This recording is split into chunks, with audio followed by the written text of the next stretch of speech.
धर्मशाला के खूबसूरत पहाड़ और इस खूबसूरत पहाड़ों के बीच आप देखिए एक बार यहाँ पर कि paragliding pre world cup championship यहाँ पर आयोजित की जा रही है और मानव परिंदे आपको उड़ते हुए नज़र आएंगे। और धर्मशाला के लिए अपने आप में एक नया एक्सपीरियंस है और नया अनुभव है, न केवल यहाँ के लोगों के लिए, यहाँ के पैराग्लाइडर्स के लिए। और अद्भुत नज़ारा इस वक्त पूरे धर्मशाला में नज़र आ रहा है। किसकी वजह से ये संभव हो पाया है, हमारे साथ विधायक सुधीर शर्मा बात करने के लिए मौजूद हैं।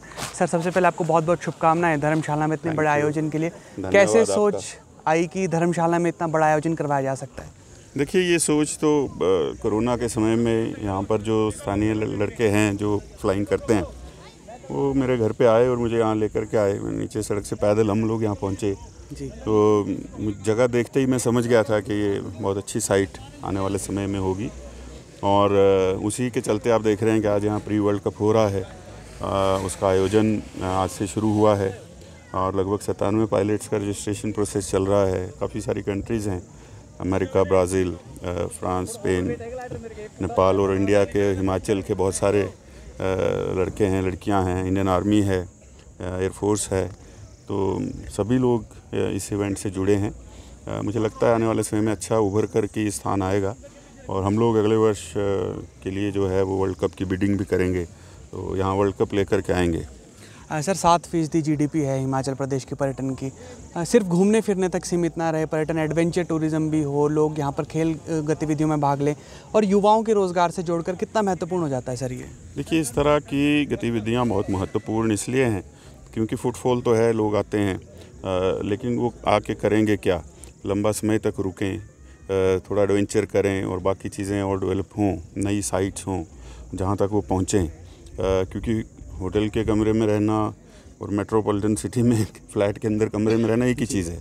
जब तक जो व्यक्ति आया है वो नेचर को एक्सप्लोर नहीं करेगा, इस तरह की गतिविधियों को नहीं जाएगा और उसको हम ये चीज़ें नहीं देंगे, तो एक समय के बाद जो है वो एक बार आदमी आता है, 2 बार आता है, उसके बाद वो नई जगह जाना चाहता है। तो इस तरह की चीज़ें मुझे लगता है कि इसकी अपार संभावनाएँ कांगड़ा घाटी में हैं, जिनके लिए हम प्रयासरत हैं कि उनको एक्सप्लोर करके ज़्यादा से ज़्यादा सुविधा मिले, जिसका कि स्थानीय आर्थिकी पर भी मल्टीप्लाइंग इफेक्ट पड़ेगा। सुधीर जी, भविष्य की अब क्या रणनीति है? आपकी जो बनाई हुई सड़कें स्मार्ट सिटी के टाइम की, उनकी चर्चा होती है। अब आपने एक और ये जोड़ दिया कि अब प्री वर्ल्ड कप की चर्चा होगी। अब भविष्य हम क्या देखें, क्या आप बड़ा लाने वाले हैं जिसकी चर्चा आप पूरे प्रदेश में नहीं, पूरे देश में जिसकी हो? देखिए, एक्यूरेसी का मुझे लगता है वर्ल्ड कप पहली बार आएगा साउथ ईस्ट एशिया में, भारत में नहीं, तो लेकर के आएंगे अगले वर्ष।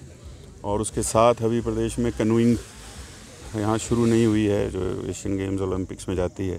धर्मशाला में बहुत अच्छी नदियाँ हैं, उनका बिहेवियर ऐसा है कि वहाँ कैनोइंग भी शुरू कर सकते हैं, तो अगले वर्ष उसका भी प्रयास रहेगा। तो ऐसे छोटे छोटे प्रयासों से जो है वो मुझे लगता है क्षेत्र बहुत आगे जाएगा। सर, आपने समय दिया, आपका शुक्रिया। धन्यवाद। विधायक सुधीर शर्मा हमारे साथ थे और आप एक बार यहाँ पर तस्वीरें देखिए कि यहाँ पर न केवल ये स्थानीय लोगों के लिए रोज़गार है, बल्कि जो आसपास के लोग हैं उनके लिए भी एक नया अनुभव है कि किस तरह से यहाँ पर मानव परिंदे उड़ रहे हैं और 97 पैराग्लाइडर्स इसमें भाग ले रहे हैं और स्पेन, ग्रीस और अमेरिका कंट्री जो है वो भी यहाँ पर भाग ले रही है। और एडवेंचर स्पोर्ट्स को किस तरह बढ़ावा हिमाचल प्रदेश में दिया जा सकता है, ये अपने आप में एक बहुत बड़ा कदम है। और ये साइट जो है आने वाले वक्त में टूरिज़्म के पॉइंट ऑफ व्यू से भी इसे डेवलप किया जाए, इसकी दिशा में काम यहाँ पर होगा। और यहाँ पर अभी उत्सव जैसा माहौल है क्योंकि धर्मशाला में अपने आप में ये पहली बार इस तरह का आयोजन है। खूबसूरत धौलाधार की पहाड़ियों के बीच आयोजन हो रहा है और अपने आप में ये बेहद खूबसूरत है। और जिस तरह से मैंने बताया कि हिमाचल प्रदेश की GDP में पर्यटन कारोबार का बहुत बड़ा हिस्सा है, लाखों लोगों की रोजी रोटी पर्यटन से चलती है, उस लिहाज से भी बेहद महत्वपूर्ण है। फिलहाल के लिए इतना ही। आप जुड़े रहिए ABP लाइव के साथ।